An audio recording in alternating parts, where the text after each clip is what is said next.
In today's video, I'm going to teach you how to manage folders in Wrike. Whether you're new to Wrike or just looking to optimize how your projects are organized, this tutorial will walk you through the essential steps to streamline your folder management in just under 5 minutes. Let's start by logging into your Wrike account. Once you are at the Wrike login page, you'll want to click on the login button. This is straightforward, but it's important to ensure you're accessing your account securely. After clicking login, you'll see several options for logging in, but we'll focus on using Google. Select Google to log in, and then choose your Google account from the list that appears. If you're already logged into Google, this step will be quick, but if not, you'll need to enter your Google credentials.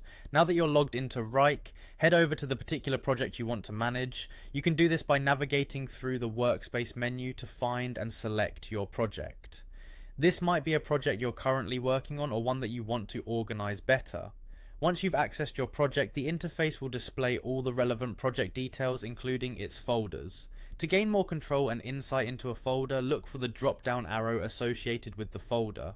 Clicking this will reveal more details about the folder, allowing you to dive deeper into its contents. This feature is particularly useful when you want to see subfolders or additional options, without overwhelming your view with too much information at once.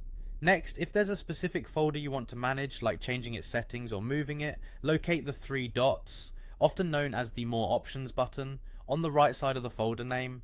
Clicking here will provide a menu that allows you to carry out various management tasks, such as renaming the folder, moving it, or even sharing it with your team. A valuable tip for organizing your work is to use the drag and drop feature. You can easily click and hold a folder to drag it into different projects, or nest it under another folder to create a sub-item relationship. This is a very intuitive way to rearrange folders, similar to how you might organize files on your desktop, and it allows for greater flexibility in project organization.